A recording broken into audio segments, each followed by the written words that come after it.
Vamos abrir as nossas Bíblias no Evangelho de João, capítulo 4.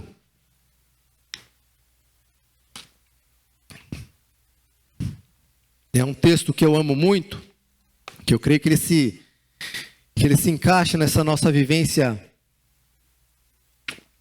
missionária e também na nossa vida aqui.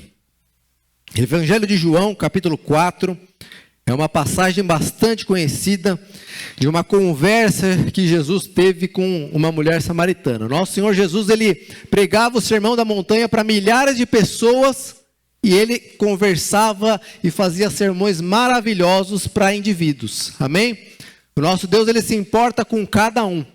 Como o pastor falou, o desejo de Deus é que todos se salvem, irmãos. Que todos sejam salvos. E ele deu essa tarefa, não foi aos anjos, não foi aos pastores, aos ungidos. Ele deu a todos os crentes. Amém? A todo crente, todo aquele que é salvo, o Senhor já deu a tarefa de compartilhar das boas novas. Evangelho de João, capítulo 4. Todos encontraram? Amém? Eu vou começar a leitura, versículo 1. Diz assim: os fariseus ouviram falar que Jesus estava fazendo e batizando mais discípulos do que João, embora não fosse Jesus quem batizasse, mas os seus discípulos. Quando o Senhor ficou sabendo disso, saiu da Judeia e voltou uma vez mais a Galileia. Era-lhe necessário passar por Samaria. Assim chegou a uma cidade de Samaria, chamada Sicar, perto das terras que Jacó dera a seu filho José. Havia ali o poço de Jacó. Jesus, cansado da viagem, sentou-se à beira do poço. Isso se deu por volta do meio-dia. Irmãos, então a gente vê aqui, Jesus ali estava ali na Judeia, ouviu ali um burburinho a respeito de quem estava batizando mais, que ele estava batizando mais, era ele do que João. Então ele decide voltar, da Judeia até a Galileia. E no meio dessas duas regiões, havia um local chamado o quê? Samaria. E o que acontece? Aqui fala, era-lhe necessário passar por Samaria. Se você olhar um mapa ali da região, você vai ver que até daria ali para Jesus e os discípulos darem a volta para não passarem ali no meio de Samaria. Por quê? Um judeu faria de tudo para não passar por Samaria. Os judeus e samaritanos, há muitos anos antes, eles eram um povo só, que era o povo hebreu.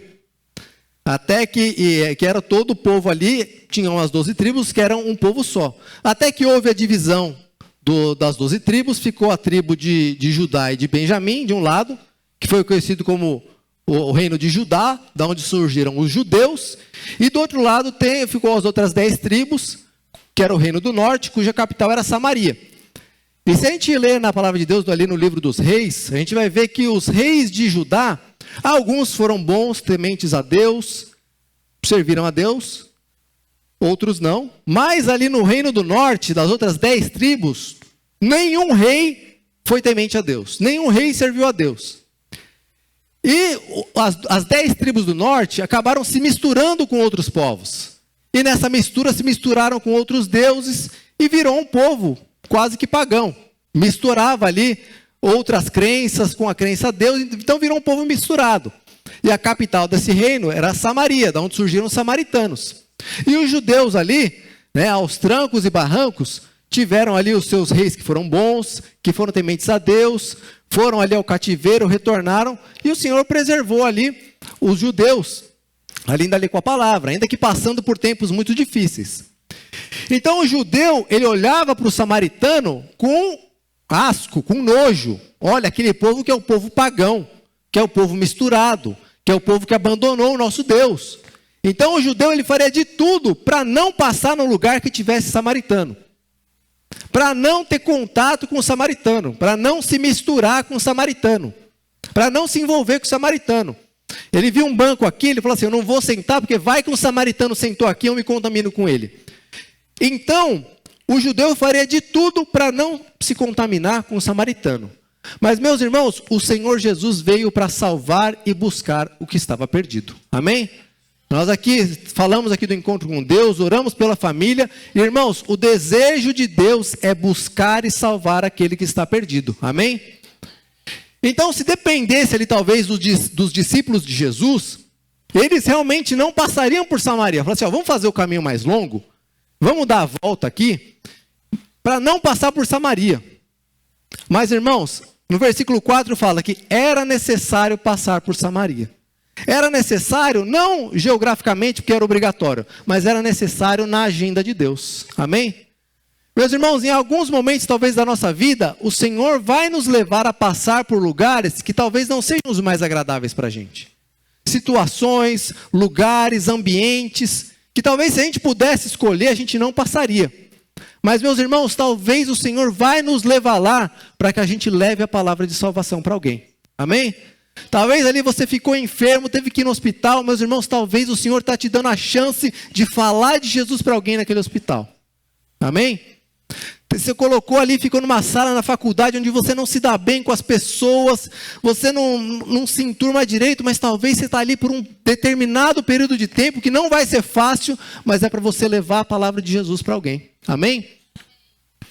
Aquele primeiro senhor que eu mostrei no vídeo, que é o meu vizinho, que ele chama Merbet, a dona da casa que eu moro lá, do apartamento que a gente alugou, ela fala inglês, então a gente consegue se comunicar.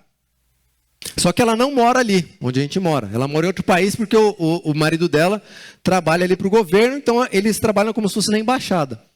Então ela falou para mim assim, ó, Rafael, se você tiver algum problema aí no apartamento, você me fala que eu chamo o vizinho ali. Ou você pode falar com ele, ó, passou o contato dele. Se você tiver algum problema aí no apartamento com gás, com água, com aquecedor, fala com ele. Se ele não conseguir resolver, você me avisa que eu chamo aqui um especialista. E, irmãos, no começo eu tive um monte de problema desse, sabe? Sabe quando você tem problema de gás, de água, de encanamento e tiram você do sério? Imagina você estar num lugar que você não fala a língua que você acabou de chegar. Tira o sério 10 vezes mais. E no começo eu não falava nada da língua, né? Então tinha que usar o Google Tradutor e falava assim, ô, seu Merbet, vem aqui na minha casa, estou com um problema aqui, o chuveiro não esquenta, o aquecedor não está funcionando, o cano furou. E aí no começo, um mês que a gente tinha chegado lá, a gente quase não sabia nada da língua, aí ele chegou e eu tentava falar assim, ó, o chuveiro não está esquentando, né? Chuveiro não está quente, tentava falar. Aí ele me perguntava alguma coisa, aí eu não entendi nada, eu falei sim, sei lá, ele perguntou. Aí ele me perguntou outra coisa, eu não entendi nada de novo, eu estava lá fazia um mês, eu falei sim de novo. E a terceira vez ele me perguntou alguma coisa, eu falei sim. Aí na quarta vez ele me perguntou uma coisa que eu entendi. Que ele falou assim, você só sabe falar sim? Aí eu falei, sim, eu só sei falar sim, não, oi, tchau, só isso. E meus irmãos, no começo, esses problemas, eles desgastavam muito a gente, né? Você está aprendendo, está num país novo, e a gente ficava cansado, estressado, porque o chuveiro não esquenta, aí o apartamento fica frio, e aí o cano fura, tem que chamar o homem. Só que acabou que ele veio na minha casa várias vezes, que a gente foi se tornando amigo. Até que chegou um momento que ele falou assim, Rafael, vamos lá almoçar um dia, fomos lá almoçar. E aí, outra vez, eu chamei ele para almoçar, e foi indo, e aconteceu que o ano passado a esposa dele faleceu, aí nós levamos ali uma comida ali na casa dele, tinham vários parentes, eles ficaram muito gratos. Mas o fato é que aquela situação que me gerou um estresse enorme, um cansaço enorme, um desgaste enorme, serviu para me aproximar desse homem. Amém, irmãos? Na hora, você só fica com raiva, só tem vontade de murmurar, só tem vontade de falar, para que eu vim para cá? Mas, meus irmãos, na agenda de Deus, aquilo lá estava previsto para eu me aproximar daquele homem. Que aí eu consigo, e ele só fala azerbaijano e russo, né? Então não adianta ali tentar treinar o inglês com ele. Mas eu fui me aproximando, e todo mês agora a gente sai para almoçar junto, para conversar com o vocabulário meu que ainda não é suficiente, eu consigo falar um pouquinho daquilo que eu creio, da palavra de Deus, da oração. Meus irmãos, era necessário passar por Samaria. Era necessário passar por uma situação desconfortável, difícil, para me aproximar daquele homem, para que eu pudesse falar da palavra de Deus para ele. Amém? Então muitas vezes Deus vai nos levar por certas Samarias, irmãos. Vai nos levar por situações desconfortáveis para que a gente fale do amor de Jesus para alguém. Às vezes a gente só pensa, mas por que essa aprovação, essa tentação, Senhor, me livra? Meus irmãos, talvez Deus está te colocando lá naquele lugar desconfortável para ser sal e luz. A palavra de Deus fala, por que serve uma lâmpada? Se ela vai ficar embaixo da cama, a lâmpada tem que estar no lugar alto para iluminar. Meus irmãos, é no meio dos perdidos que a gente precisa estar. Às vezes a gente até evita, né? Não, eu vou ficar aqui nesse ambiente que é mais confortável, mas meus irmãos, Jesus nos chamou para estar no meio dos perdidos. Amém? Glória a Deus. Então vamos seguindo no texto, onde fala, né, no versículo 6, que havia ali o poço de Jacó, e cansado de viagem, Jesus de carne e osso, como a gente, cansado de andar, sentou-se à beira do poço, e isso se deu por volta do meio-dia. Nisso veio uma mulher samaritana tirar água. Disse-lhe Jesus: dê-me um pouco de água. Os seus discípulos tinham ido à cidade comprar comida. A mulher samaritana lhe perguntou: como o Senhor, sendo judeu, pede a mim, uma samaritana, água para beber? Pois os judeus não se dão com os samaritanos. E aqui a gente começa a observar várias coisas. Aquela mulher foi buscar água meio-dia. Qual que é o pior horário para você sair na rua andando num lugar de calor escaldante? Meio-dia. E por que que ela foi bem meio-dia? Ela foi porque ela não queria ver ninguém. Sabe quando você faz de tudo para evitar ter contato com alguém, né? Chega lá, o seu time ali perdeu de 7-1, né? Umas semanas atrás aí, teve um time, né? Perdeu. O cara fazia de tudo para evitar não falar com ninguém. Sabe quando o seu time perde alguma coisa, você está de mal com a vida, você faz de tudo para não ver ninguém. Meus irmãos, aquela mulher não queria ver a cara de ninguém. E ela quase conseguiu, mas graças a Deus ela não conseguiu. Ela quase conseguiu. Chegou meio-dia lá naquele poço, olhando para os lados, ali com um jarro na mão, falou assim: ó, não tem ninguém aqui, não tem ninguém, beleza, vou ali. E foi, e chegou no poço. Mas quando ela chega lá, tem um homem, e aquela mulher já olha ali a vestimenta daquele homem, a aparência daquele homem, percebe que ele não é lá de Samaria, percebe que ele não é samaritano. Aí ela deve observar, né, os discípulos tinham ido comprar comida. Imagina a cara dos discípulos ali, judeus, indo comprar comida em Samaria, né? Deve ter ficado bravo com Jesus, deve ter ido reclamando no caminho: olha, Jesus mandou a gente bem em Samaria comprar comida. E foram lá, e Jesus ficou ali a sós com aquela mulher. E aí Jesus chega para aquela mulher e fala assim: me dá um pouco de água. Aquela mulher deve ter olhado com um olhar de espanto. A gente vê aqui, ela fala assim: como você, sendo judeu, pede para mim, uma samaritana, água? Porque, primeiro, ele era um homem e ela era uma mulher, que não se falariam ali. Ele era judeu, ela era samaritana. Não queriam se falar. Ela é até estranho Jesus se dirigir a palavra a ela. E ela fica naquele espanto: como que você está me dirigindo a palavra? Não era nem para você falar comigo. E aí fica aquela situação que para aquela mulher foi bem desconfortável. E aí no versículo de número 10, Jesus responde. Jesus lhe respondeu: se você conhecesse o dom de Deus e quem lhe está pedindo água, você teria pedido e ele teria dado água viva, ou água corrente. Disse a mulher: o Senhor não tem com que tirar água e o poço é fundo. Onde pode conseguir essa água viva? Acaso o Senhor é maior do que o nosso pai Jacó, que nos deu o poço, do qual ele mesmo bebeu, bem como seus filhos e o seu gado? Jesus respondeu: quem beber desta água terá sede outra vez, mas quem beber da água que eu lhe der nunca mais terá sede. Ao contrário, a água que eu lhe der se tornará nele uma fonte de água a jorrar para a vida eterna. A mulher disse: Senhor, me dê dessa água, para que eu não tenha mais sede, nem precise voltar aqui para tirar água. Então, irmãos, Jesus ele começa essa conversa com aquela mulher, observando, né, uma mulher samaritana, está ali tirando água do poço, precisa de água ali para os seus afazeres, né? Hoje tem alguns irmãos que estão sem água. Eu estou ali na casa dos meus pais, estou sem água, fui igual a mulher samaritana, fui lá na casa do meu sogro, pegar água ali para a gente usar um pouco de água, né? Felizmente foi de carro, é mais fácil do que a mulher samaritana que tinha que ir andando com um jarro de água na cabeça. E a mulher estava tirando água, e Jesus ele começa uma conversa de algo que era relativo àquela mulher, daquela situação. Então Jesus era bem ligado, era antenado. Olha, uma mulher aqui pegando água, deixa eu conversar de água com essa mulher. E ele vem e pede água, e aí Jesus ele começa a já trazer um assunto ali, tentando trazer um assunto espiritual. Olha, eu tenho uma água que é melhor que essa água que você está pegando. Só que a mulher não entendeu, né? Igual tinha aquele personagem que falava: captei a vossa mensagem. A mulher não entendeu ainda. Ela fala assim: onde tem essa água? Você tem uma água viva, uma água corrente, uma água que não acaba? Se você tem, me dá dessa água. É interessante que a gente vê que João colocou aqui no capítulo 4, a conversa de Jesus com a mulher samaritana. E no capítulo 3, ele coloca a conversa de Jesus com Nicodemos. Dois perfis totalmente diferentes. Nicodemos era um homem, era da elite religiosa, um homem estudado, conhecedor do Antigo Testamento, ali da lei dos profetas, mas não tinha os seus olhos abertos. E Jesus até fala para Nicodemos assim, olha, é necessário nascer de novo. E Nicodemos também não entende. Ele fala assim, como eu, já sendo velho, posso voltar no ventre da minha mãe? E quando Jesus fala com essa mulher, a gente percebe a mesma coisa. Uma mulher que tinha um perfil bem diferente, vinha de Samaria, o povo misturado, o povo que cria talvez em outros deuses ali. E era uma mulher que dificilmente teria acesso a alguma educação formal, de saber ler. Ela provavelmente aprendia as coisas de ouvir falar. E ela também não entende ali a mensagem que Jesus queria falar para ela. Mas a gente vai ver que Jesus continua a conversa até que ele alcança o coração. Então Jesus começa falando de algo do dia a dia ali, da água, está tirando água, viu a necessidade dela, que ela precisava de água, que estava com sede, que precisava de água para cozinhar. E ele fala de água viva e ela não entende. E aí Jesus ele começa a se revelar de uma forma mais profunda para aquela mulher.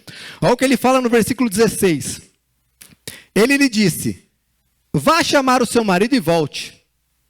Não tenho marido, respondeu ela. Disse-lhe Jesus, você falou corretamente, dizendo que não tem marido. O fato é que você já teve 5, e o homem com quem agora você vive não é seu marido. O que você acabou de dizer é verdade. Irmãos, então Jesus ele começa a se revelar para aquela mulher, porque ele começa a falar algo mais profundo dela. Então antes, estava ali numa necessidade física daquela mulher, uma necessidade de água, de beber, de cozinhar, de lavar, de limpar. E aí Jesus ele começa a falar de uma necessidade, de uma necessidade emocional que aquela mulher tinha. Imagina a situação daquela mulher, irmãos, que já tinha tido 5 maridos e o homem que ela vivia não era marido dela. A gente não sabe exatamente se essa mulher, desses 5 maridos que ela teve, se ela ficou viúva em algum momento, se teve uma traição dela, se ela foi abandonada, se ela foi repudiada. O fato é que a gente sabe que aquela mulher tinha um problema nessa área moral e também tinha passado por muito sofrimento, não é verdade? Olha o passado dessa mulher. Independente de como foram esses 5 casamentos que ela teve, irmãos, ela teve uma vida de sofrimento, uma vida de dor. Mas Jesus ele não vem falando para aquela mulher, olha mulher adúltera, você, não. Jesus ele fala, chama o seu marido. E é interessante que essa mulher, ela também não esconde o pecado dela. Vai chamar o seu marido. Jesus, então, é uma situação meio desconfortável. Não, ela fala assim, eu não tenho marido. E Jesus fala, bem você falou. Então aquela mulher, ela não quer esconder também o pecado dela. Não quer ali encobrir. Ela mostra realmente para Jesus, Jesus já sabia, que ela vinha de um passado complicado, de sofrimento, de dor, talvez de problemas morais. Mas, meus irmãos, Jesus veio para salvar e buscar o que estava perdido.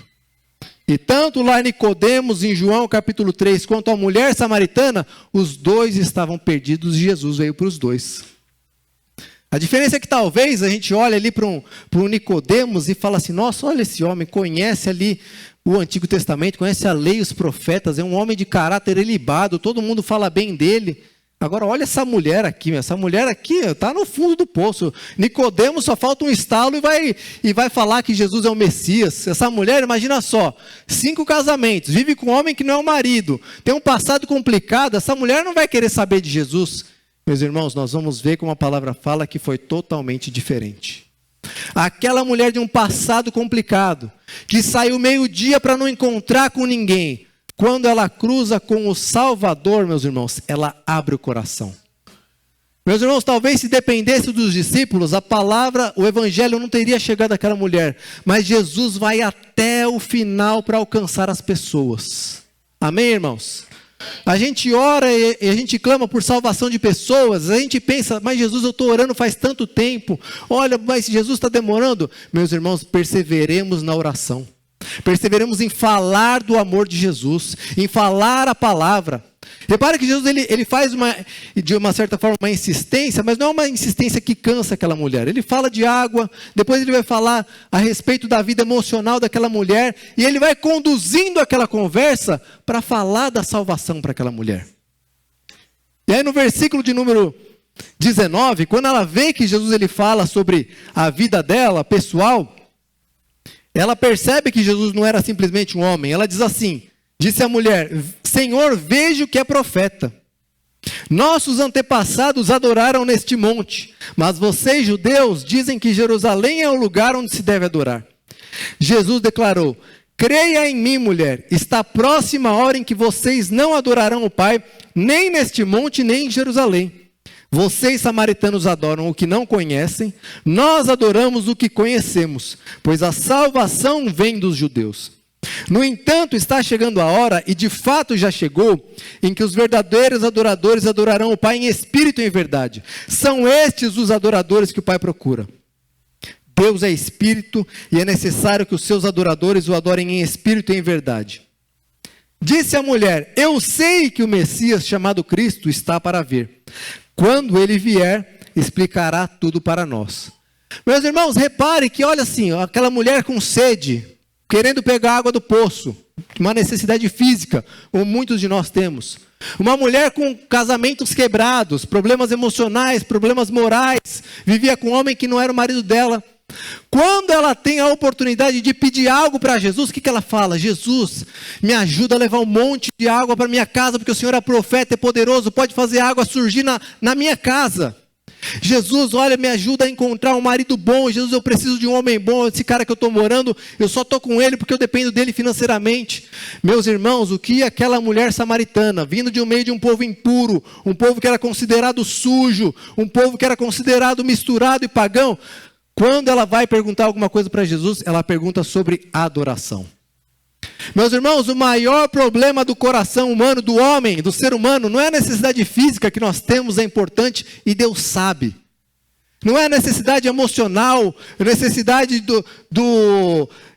emocionais, familiares que nós temos, e Deus sabe, e Deus considera isso. Mas, meus irmãos, a maior necessidade que nós temos é no nosso coração. Aquela mulher, irmãos, a primeira coisa que ela pergunta para Jesus é, Jesus, aonde eu devo adorar?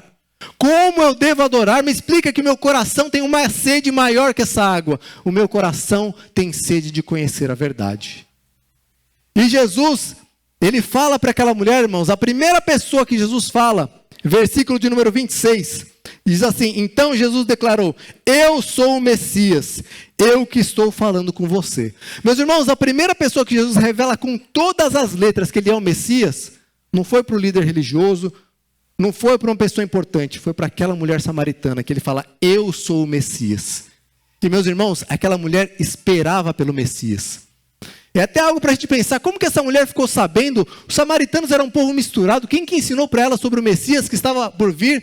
Mas aquela mulher falou assim, olha, o Messias que está por vir, no coração daquela mulher que era considerada pecadora, impura, irmãos, no coração daquela mulher, ela aguardava pela revelação do Messias. Às vezes a gente olha para pessoas e pensa, meu, esse cara não quer nada. Essa pessoa, essa mulher não quer nada com Deus. Mas, meus irmãos, a palavra precisa chegar no coração dessas pessoas. Amém? E Deus deseja nos usar como instrumentos para levar a salvação para essas pessoas. Meus irmãos, nós temos que olhar com os olhos que Jesus olhava. Quando ele olhava para aquela mulher, será que ele via ali assim uma mulher suja, imunda, que não merece nada? Não. Ele via uma mulher desejosa de conhecer a verdade. Uma mulher com um coração sedento. E Jesus se apresenta para aquela mulher como Salvador. Amém? Aí no versículo 27, o que nós vemos? Naquele momento, os seus discípulos voltaram e ficaram surpresos ao encontrá-lo conversando com uma mulher. Mas ninguém perguntou, que queres saber ou por que estás conversando com ela? Então, deixando o seu cântaro, a mulher voltou à cidade e disse ao povo, venham ver um homem que me disse tudo o que tenho feito. Será que não é ele o Cristo? Então saíram da cidade e foram para onde ele estava. Meus irmãos, o que aquela mulher foi fazer naquele lugar? Foi buscar água. E ela estava com um cântaro, um vaso na mão. Quando a palavra de Jesus entra no coração dela, e ela descobre que Jesus é o Salvador, meus irmãos, ela abandona aquele vaso, aquele cântaro, e vai falar de Jesus para as pessoas. Meus irmãos, muitas vezes nós seguramos cântaros, vasos que nos impedem de falar de Jesus para as pessoas. A gente fica na nossa timidez, a gente fica na nossa situação que não quer incomodar, a gente fica com medo do que as pessoas vão fazer. Meus irmãos, nós precisamos ter no nosso coração o frescor do Evangelho. Amém? Nós precisamos ter no nosso coração reacesa, aquela chama, aquele fervor, aquele clamor. Meus irmãos, quando aquela mulher descobre a salvação, quando ela ouve aquela notícia maravilhosa que ele era o Salvador do mundo, ela joga aquele vaso e sai correndo para a cidade e fala para todo mundo: encontrei o Salvador. Amém? Meus irmãos, às vezes a gente, eu, incluso todos nós, que estamos há muito tempo na igreja, a gente se acostuma com o Evangelho. Passa a ser uma boa notícia, uma notícia legal, ok, mas tem tantas outras boas notícias por aí. Meus irmãos, o Evangelho é o poder de Deus para a salvação. Amém? Meus irmãos, é o poder de Deus que está em nós. Nós somos vasos de barro com um tesouro precioso em nós, irmãos. Que nós tenhamos como essa mulher, olha a urgência que essa mulher tem. Olha o que, imagina o que despertou no coração daquela mulher. Aquela mulher que precisava de água, aquela mulher cheia de dores, de 5 casamentos fracassados, de um marido que não era marido dela. Meus irmãos, ela larga o vaso e sai correndo, chamar a cidade inteira para conhecer o Salvador. Meus irmãos, olha que interessante, quando a gente vê o final do capítulo 3 de João, a gente vê que Jesus ele termina a conversa com Nicodemos, um conhecedor da lei, um homem da elite, um homem importante, e a gente não sabe o que aconteceu. A gente não sabe se ele seguiu a Jesus ou não. Ele aparece ali no final da vida de Jesus, mas não fica claro se Nicodemos ele passou a seguir Jesus ou não. Talvez ele tinha muito a perder como um religioso, se ele se tornasse um seguidor de Jesus. Mas, meus irmãos, a história dessa mulher nós conhecemos na palavra de Deus. Aquela mulher impura, pecadora, que precisava de água, com um passado de sofrimento, meus irmãos, ela vira uma evangelista em Samaria. Amém? Ela vira a mulher que vai pela cidade chamando todo mundo: venham ver, eu conheci o Salvador. E olha o que a palavra de Deus diz no versículo de número 39. Muitos samaritanos daquela cidade creram nele por causa do seguinte testemunho dado pela mulher: ele me disse tudo o que tenho feito. Assim, quando se aproximaram dele, os samaritanos insistiram em que ficasse com eles, e ele ficou por 2 dias. E por causa da sua palavra, muitos outros creram. E disseram à mulher: agora cremos não somente por causa do que você disse, pois nós mesmos vimos e sabemos que este realmente é o Salvador do mundo. Amém, irmãos? Glória a Deus. Aquele lugar que era para ser uma passagem, para ser rápido. Talvez se dependesse dos discípulos não ia passar nem por lá, ou ia passar bem rápido. Irmãos, Jesus permanece naquela cidade por 2 dias, prega o evangelho por 2 dias ali, e muitos samaritanos, muitos do povo impuro, do povo pagão, do povo que tinha abandonado a Deus, muitos se converteram ao Senhor Jesus Cristo pelo testemunho de uma mulher. Meus irmãos, nós não temos noção do que Deus pode fazer através do nosso testemunho para uma pessoa. Amém? Daquilo que Deus pode fazer, como a palavra fala da semente, a semente de mostarda, que é a menor semente que tem e cresce e produz um fruto enorme. Meus irmãos, este é o poder do Evangelho. Talvez a gente está ali como, eu estava ali num Uber, ou talvez você num ponto de ônibus, ou esperando, ou ser chamado numa consulta médica, não sei. Talvez uma conversa, irmãos, pode mudar o futuro de uma cidade. Amém? Uma conversa pode salvar uma família. Uma conversa pode tirar pessoas do pecado, trazer cura, libertação. Meus irmãos, que nós sejamos como essa mulher. Amém? Que a gente abandone nosso vaso, nosso cântaro, e que o evangelho esteja fervendo no nosso coração. E a gente vá até as pessoas dizer: eu conheço o Salvador do mundo. Amém?